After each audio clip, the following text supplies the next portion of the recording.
Dis-nous pasteur.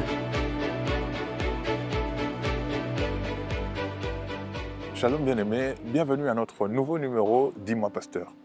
La dernière fois, en tout cas au dernier numéro, nous avons essayé tant bien que mal à définir, surtout circonscrire le cadre, de se dire c'était quoi l'adoration, c'est quoi l'adoration et pourquoi est-ce qu'on oppose adoration et louange. Nous avons compris, si vous avez en tout cas révisé, vous avez suivi la dernière série, vous allez vous rendre compte qu'on a finalement compris que l'adoration et la louange font chemin. Ils font le même chemin, ils font route ensemble. Et en restant plus simpliste, la louange, c'est proclamer les hauts faits de Dieu, mais pas que dans les paroles. Et l'adoration, c'est de dire ce que Dieu est, et pas que dans les paroles, c'est de le découvrir surtout, le connaître, chercher à le connaître. L'adoration, c'est l'expression d'une vie consacrée à Dieu, une vie qui désire encore plus de Dieu, une vie qui désire plus de Dieu. Et on s'est rendu compte que plus on cherche à connaître Dieu, plus on le connaît, plus on le découvre, plus il nous équipe, plus il nous remplit, plus on peut l'adorer correctement, plus notre adoration monte en qualité. C'est ça pour le petit résumé de ce qu'est l'adoration. Maintenant, aujourd'hui, je voulais qu'on parle de l'adorateur. C'est qui un adorateur? Encore une fois, il y a eu plusieurs temps où vous allez voir que dans les programmes évangéliques surtout, il y avait cette mention qu'on notait souvent « adorateur ». En fait, c'est pour dire le chantre. Vous voyez, récemment même, c'est assez fréquent, là je vois, c'est très souvent, on écrit « adorateur ». Mais si on remonte à plus loin, vous allez vous rendre compte que peut-être qu'avant on écrivait simplement chantre, peut-être qu'avant on écrivait simplement serviteur. Voilà, si vous voulez m'inviter à l'église par exemple, vous écrivez serviteur Kalinga Ier, ou encore frère Kalinga Ier, ou encore, voilà, je sais pas... Voilà, il y a beaucoup de noms comme ça qui peuvent accompagner le nom de la personne que vous invitez. Mais aujourd'hui, c'est catégorique, j'aimerais dire, c'est systématique, voilà le terme. On écrit adorateur untel, adorateur Kalinga Ier. C'est comme si c'était Voilà, c'est comme si on avait apôtre, pasteur, docteur, prophète, évangéliste et adorateur. C'est comme si ça faisait partie finalement des 5 ministères. C'est comme si c'était un 6e ministère. Mais que veut dire adorateur? Ça veut dire quoi, adorateur? Est-ce qu'un pasteur ne peut pas être un adorateur? Est-ce qu'une maman à l'église ne peut pas être adoratrice? Est-ce qu'il faut simplement chanter? Il faut toujours chanter pour être considéré comme adorateur? Dans notre dernier numéro, on s'est rendu compte que l'adoration, ce n'était pas chanter. On pouvait adorer sans pour autant chanter. Mais pourquoi est-ce qu'on se contente de rester sur ça, que pour les chantres? C'est-à-dire que lorsqu'on va inviter un frère pour dire que ce frère vient adorer avec nous, on est en train de dire « mon frère vient chanter avec nous ». On s'est rendu compte, encore une fois, au dernier numéro, que ce n'est pas simplement le fait de chanter qui fait de nous adorateurs. Mais c'est qui un adorateur? C'est important de le savoir parce que la Bible est en train de dire dans Jean chapitre 4, « l'heure vient et elle est déjà venue ». Jean chapitre 4, de verset 23 au verset 24, où les vrais adorateurs adoreront le Père en esprit et en vérité. Dieu est esprit et il faut que ceux qui l'adorent en esprit et en vérité. On voit Dieu, le grand Dieu, omniscient, omnipotent, omniprésent, en train de chercher des gens. Il est en train de chercher un type de personne. Il est en train de chercher un type, une catégorie dans sa créature. Il est en train de faire une sélection dans sa créature. Il recherche des adorateurs. C'est une grande question. Ça veut dire le grand Dieu en train de chercher. Dieu, mais toi, tu sais tout. Pourquoi tu cherches? Dieu, tu connais tout. Pourquoi tu cherches? Ne trouvez-vous pas que c'est intriguant et de se dire que Dieu est en train de chercher? J'aimerais déjà dire ici, en levant le suspense, si suspense il y a, que Dieu ne recherche pas parce qu'il ne sait pas où trouver. Si Dieu recherche, c'est pas parce qu'il ne sait pas où trouver. Il recherche, c'est parce que c'est une dimension à laquelle très peu arrivent à accéder. C'est parce que c'est une dimension à laquelle beaucoup n'ont pas accès. Si Dieu recherche, ce n'est pas pour nous montrer ses limites. Si la Bible dit que Dieu recherche, ce n'est pas pour nous montrer son incapacité à identifier tous les éléments de la création. Dieu sait exactement où se trouve chaque élément. Même lorsque Adam s'est caché au début, vous vous souvenez, lorsqu'Adam a péché, il s'est caché, Dieu savait où le trouver. Et même lorsque Dieu lui posait la question « Adam, où es-tu » ce n'est pas parce que Dieu ne savait pas où se trouvait Adam, mais Dieu lui posait la question de savoir « Où es-tu par rapport à moi ?» Qu'est-ce que tu as fait? Qu'est-ce que tu es devenu? Est-ce que tu te rends compte de ce que tu es devenu loin de moi? Est-ce que tu te rends compte de ce que tu as produit loin de moi? Est-ce que tu te rends compte du fait de ta désobéissance? Est-ce que tu te rends compte de ce que ta désobéissance a produit? Tu te rends compte de là où la désobéissance t'a placé? Et généralement, lorsque Dieu pose des questions comme ça, ce n'est pas parce qu'il est ignorant, ce n'est pas parce qu'il ne sait pas, ce n'est pas parce qu'il ne sait pas comment identifier, mais c'est parce qu'il sait que c'est une dimension à laquelle très peu accèdent. Dieu recherche des adorateurs. Et vous allez voir que même dans la Bible, les quelques fois où on voit Dieu en train de chercher, c'était toujours dans ce contexte de personnes rares, dans ce contexte il recherche cette catégorie assez infime, cette catégorie de personnes qu'on ne trouve pas partout. Et j'ai répertorié comme ça 2 passages où on trouve Dieu en train de chercher. Le premier passage, justement, c'est Jean chapitre 4 que je viens de citer, où Dieu est en train de chercher les adorateurs. Mais il y a aussi Ézéchiel chapitre 22 au verset 30. Écoutez ce que la Bible est en train de dire. Et ici, j'aimerais nous dire que Dieu est en train de définir aussi ce qu'il appelle comme adorateur.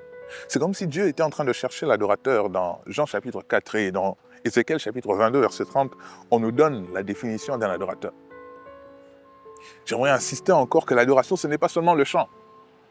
Arrêtons de tout centraliser sur le chant. Arrêtons de tout centraliser. Et effectivement, le chant, c'est un très grand vecteur de notre adoration, c'est un très grand moyen qui nous permet d'adorer. Mais ici, on va comprendre que ça va bien au-delà. Ézéchiel chapitre 22, verset 30. La Bible dit, je cherche, c'est Dieu qui cherche, je cherche parmi eux un homme qui élève un mur, qui se tienne à la brèche devant moi en faveur du pays, afin que je ne le détruise pas, mais je n'en trouve point. Dieu est en train de chercher, non pas parce qu'il ne sait pas où trouver. Il cherche parce que dans cette dimension-là, personne n'arrive à monter justement. L'adoration, c'est une dimension, c'est un niveau. Il y a comme une échelle et Dieu nous attend quelque part. Lorsqu'on dit d'adorer, on ne dit pas de chanter. On nous dit d'atteindre une dimension.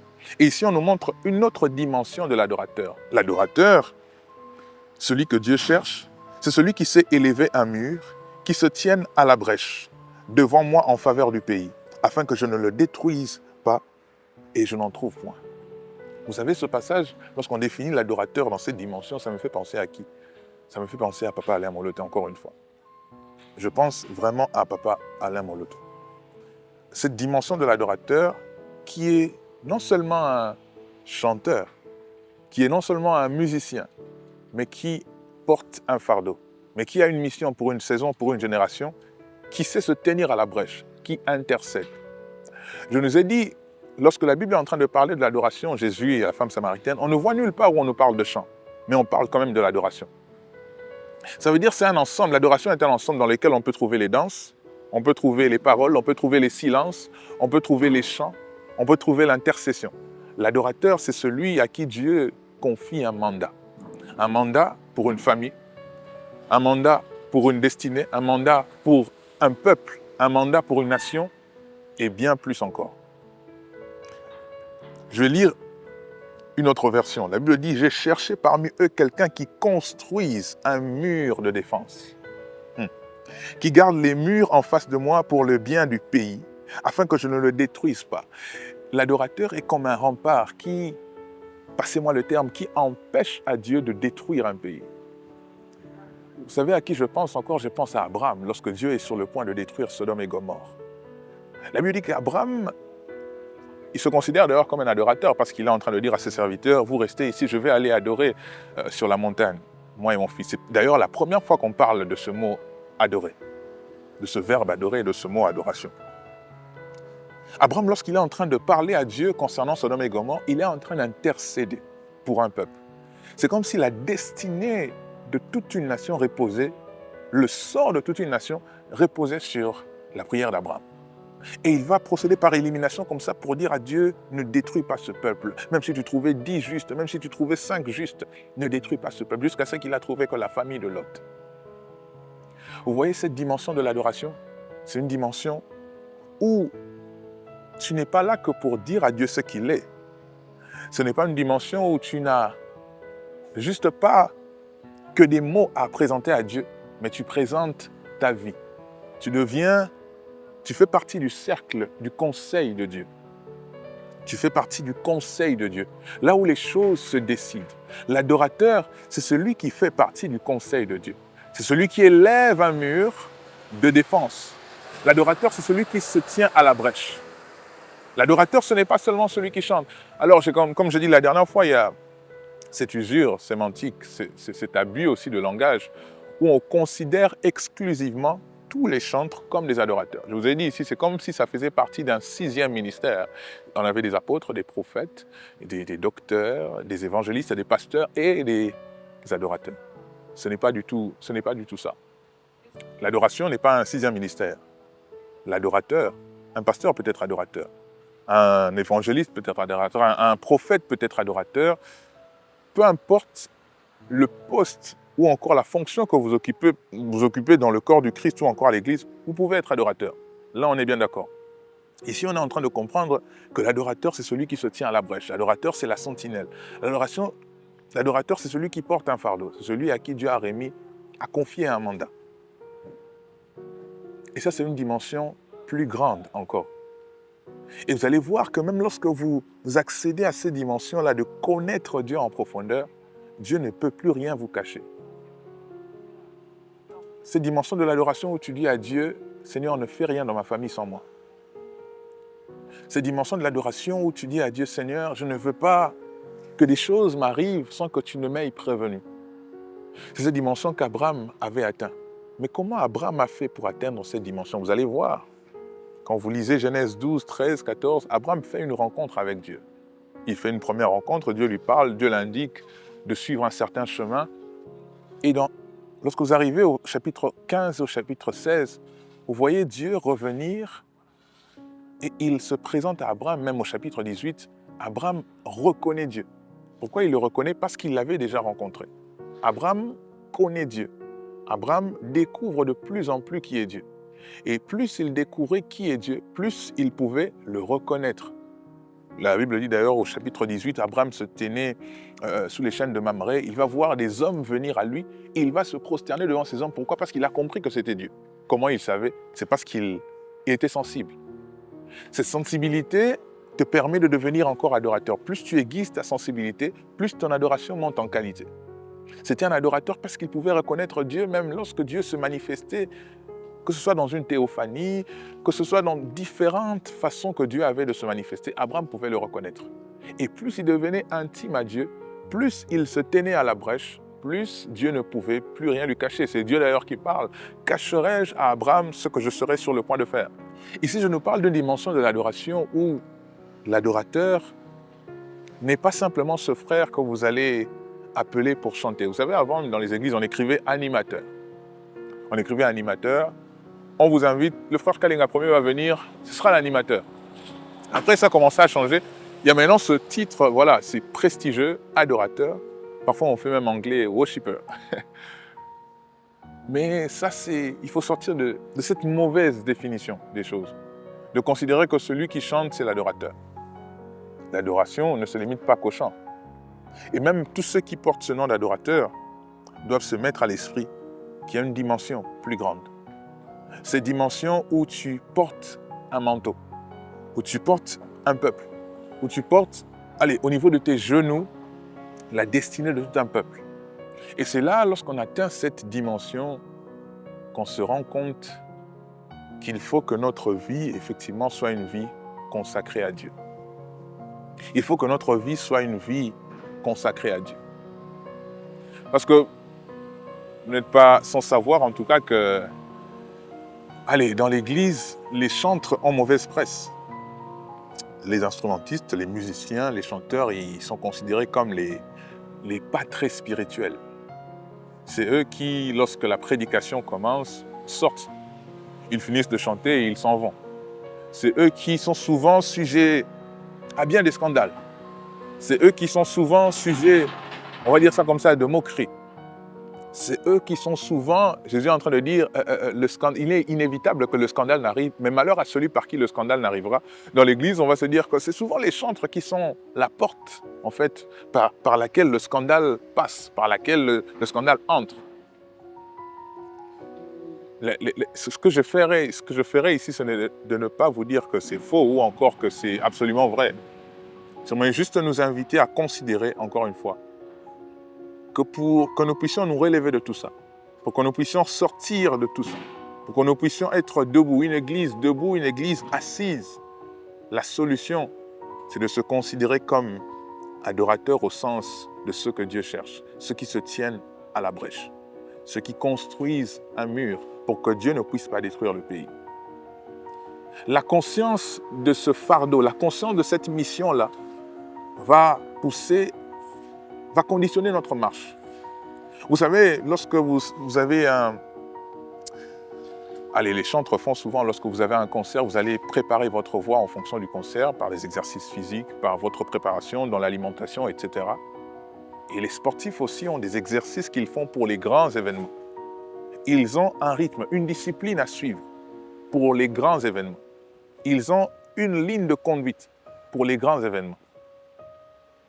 Ils ont une façon de faire pour les grands événements. Et tout ça, ils le font, l'apôtre Paul est en train de dire, pour remporter une couronne corruptible. Mais nous, maintenant, nous avons à remporter une couronne incorruptible. Vous imaginez le degré de préparation. Et notre degré de préparation, encore, c'est plus difficile, parce que notre degré de préparation, c'est à faire toute la vie. Nous nous préparons toute la vie pour vivre l'éternité avec notre Seigneur. Nous préparons toute la vie. C'est jour pour jour, instant après instant, minute après minute. C'est difficile, hein? Ce n'est pas facile.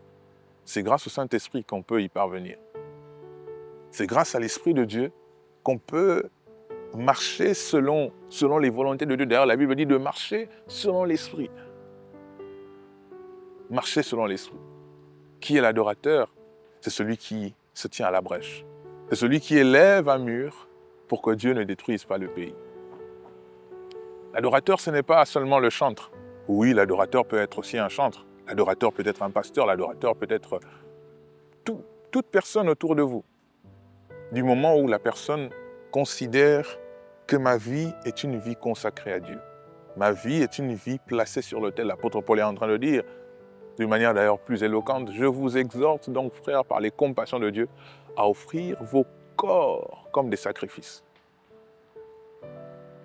J'entends des gens dire, non, Dieu regarde, il ne regarde pas ce qui frappe aux yeux, il regarde le cœur. L'apôtre Paul est en train de dire, offrez vos corps. On ne parle pas d'offrir seulement l'esprit ou encore l'âme. Offrez le corps comme un sacrifice vivant. Et il dit, ce qui sera de votre part un culte raisonnable. Parce que l'adoration, c'est le culte qu'on rend à Dieu. Ce qui sera de votre part un culte raisonnable, en d'autres termes, ce qui fera de vous un adorateur. C'est le critère de placer sa vie sur l'autel. Lorsqu'on place sa vie sur l'autel, on ne vit plus pour soi-même. Que des gens qui ne vivent que pour eux, que des gens qui ne voient que leur propre intérêt. Lorsqu'on décide d'être adorateur, on ne vit plus pour soi. Et l'ennemi sait que vous vous levez contre lui. Et on a même plus conscience, on a encore beaucoup plus conscience du combat spirituel lorsqu'on est adorateur, parce qu'on se lève contre l'ennemi. On se lève contre lui. Et il sait que vous êtes un danger pour lui. Vous êtes une menace pour lui. J'aimerais encore lire ça. Ézéchiel chapitre 22, verset 30. « Je cherche parmi eux un homme qui élève un mur, qui garde les murs en face de moi pour le bien du pays, afin que je ne le détruise pas. » Dieu est en train de chercher cette catégorie de personnes. Ce n'est pas tout le monde qui aura accès à cette catégorie. C'est une dimension supérieure. C'est une dimension de connaissance de Dieu où on ne se limite pas simplement aux paroles.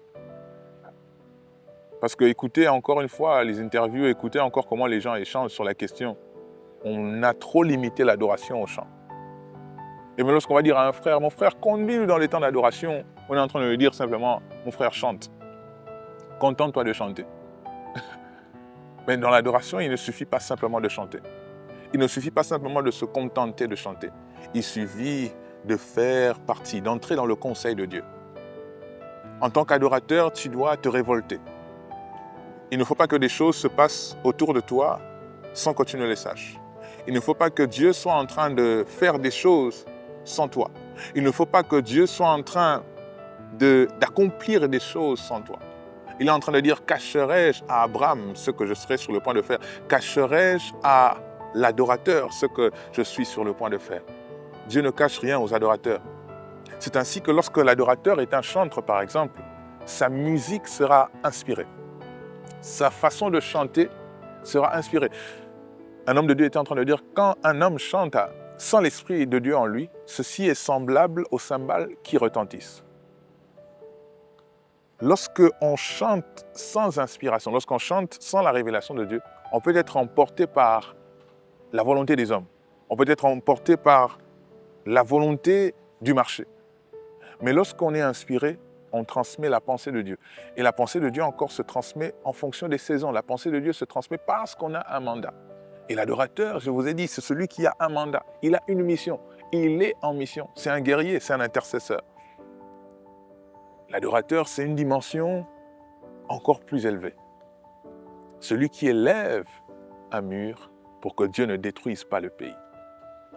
Celui qui élève un mur. Celui qui se tient à la brèche. Ici, la prière qu'il faille faire d'ailleurs, c'est de demander à Dieu de faire de nous des adorateurs comme il le pense, comme il le veut, tel qu'il le veut. C'est-à-dire ceux qui se tiennent à la brèche pour entendre ce qu'il veut pour la saison. L'adorateur, c'est la sentinelle. C'est comme le coq. Celui qui chante pour annoncer un réveil. Celui qui chante, du moins l'adorateur qui est un chantre, il chante non pas seulement pour égayer, il chante pour annoncer un réveil. Il chante pour transmettre. Il est en mission, il chante pour transmettre un message. C'est un messager. L'adorateur peut être un prédicateur. Il ne va pas qu'enseigner, il ne va pas que prêcher pour sa propre gloire. Il ne va pas rester que dans la lettre, il va aller dans l'esprit. Il ne va pas transmettre au peuple de Dieu ce poison parce que lorsque la parole de Dieu ne vient pas de Dieu, lorsque cette parole est prêchée sans pour autant être inspirée, lorsque cette parole est annoncée sans pour autant être envoyée par Dieu, ça devient un poison pour le peuple. C'est pour ça, parfois, on se limite à la lettre plutôt que d'aller jusqu'à l'esprit. Et Dieu veut que partout où tu te trouves, que tu puisses porter le fardeau, que tu puisses porter le mandat. Tu peux être adorateur même dans ton entreprise, dans le séculier. Oui, tu peux adorer. Tu peux être adorateur, peu importe où tu te trouves, l'adoration doit faire partie de ta vie. Plus tu connais Dieu, plus tu sais ce qu'il veut. Plus tu connais Dieu, plus tu découvres qui il est, plus tu sais ce qu'il attend de toi. Et chacun d'entre nous a une mission bien précise. C'est ça aussi ce qui rend Dieu infiniment grand, dans le sens où la Bible dit qu'il tient nos destinées entre ses mains. Et parce qu'il tient nos destinées entre ses mains, il sait ce qu'il faut pour chacun d'entre nous. Il sait ce qu'il faut. Regardez d'ailleurs, lorsque Dieu t'appelle, il ne t'appelle pas par le nom forcément que tu as sur terre, mais il t'appelle par le nom du destin qu'il a prévu pour toi. Lorsque Dieu t'appelle, il t'appelle par le nom du calendrier qu'il a pour toi. Il t'appelle par le nom qu'il a prévu pour toi depuis l'éternité. Regardez avec Abraham, Dieu l'appelle Abraham. C'est comme si c'était une façon pour lui de l'introduire dans sa destinée. Regardez lorsqu'il rencontre Jacob, il appelle Israël pour l'introduire dans sa destinée. Que ce soit pour Gédéon, il va l'appeler vaillant héros, alors que lui se considérait comme faible, parce que Dieu voulait l'introduire dans sa destinée. Jésus, lorsqu'il rencontre Pierre, il va dire, tu es Pierre, sous cette pierre, je bâtirai de mon église. On ne t'appellera plus peut-être de ton nom d'avant et je te donne un nouveau nom parce que je veux t'introduire dans ta destinée. Ma prière est que Dieu t'introduise dans ta destinée. Que Dieu se révèle à toi afin de t'introduire dans ta destinée. Qu'il se révèle à toi afin de te montrer le chemin. Qu'il se révèle à toi afin de t'indiquer. Parce que parfois on touche à tout parce qu'on ne sait pas où est-ce que Dieu nous emmène. Parfois on touche à tout parce qu'on ne sait pas qu'est-ce que Dieu attend de nous. Ma prière, encore une fois, est que nous soyons des adorateurs. Qui sont les adorateurs? Ceux qui se tiennent à la brèche. Ce sont des coqs qui annoncent le réveil. Les adorateurs, ce sont ceux qui intercèdent. Ceux qui, lorsque Dieu est sur le point de détruire même une nation ou une famille, eux peuvent se lever pour dire, Seigneur, si même tu trouvais injuste, épargne ce peuple. Telle est ma prière pour nous, que Dieu fasse de nous des adorateurs. Qu'il adore en esprit et en vérité. Que ce ne soit pas seulement un titre, que nous ne puissions pas rester dans les dénominations, je vais dire ça comme ça. Mais que nous puissions aller bien au-delà. De se dire, j'ai un mandat, j'ai une mission. j'ai un fardeau. Et lorsque Dieu donne une mission, il donne toujours la provision. La provision, c'est cette voie que Dieu t'a donnée. Tu vas dire, comment je fais pour adorer Dieu? Forcément, tu as une provision en toi. Tu as cette voix. Il y a d'autres qui ont une capacité d'écrire. Il y a d'autres qui ont une capacité de chanter. D'autres qui ont une capacité d'organiser. D'autres qui ont une capacité de prévoir. D'autres ont une capacité de prophétiser. Une capacité de conseiller. Toutes ces capacités-là te permettent, sont des vecteurs, sont des provisions que Dieu met entre tes mains pour que tu atteignes ses buts, pour que tu atteignes son plan. Rappelez-vous, nous sommes ici sur terre, mais nous ne sommes pas de ce monde. Nous sommes en mission. Et pour accomplir cette mission, tu as besoin de la provision. Et cette provision se trouve en toi. Ma prière est que Dieu te révèle ce qu'il a placé en toi comme provision. Et je crois fortement que Dieu est en train de te parler. Il suffit que tu ouvres les yeux comme Agar, que tu lèves les yeux comme Abraham, afin que tu puisses voir la provision que Dieu a pour toi. Que Dieu vous bénisse et qu'il vous garde. Je crois qu'on a fait le point sur cette adoration. Bien sûr qu'on va encore voir d'autres points et aborder d'autres sujets. Que Dieu vous bénisse et à très vite.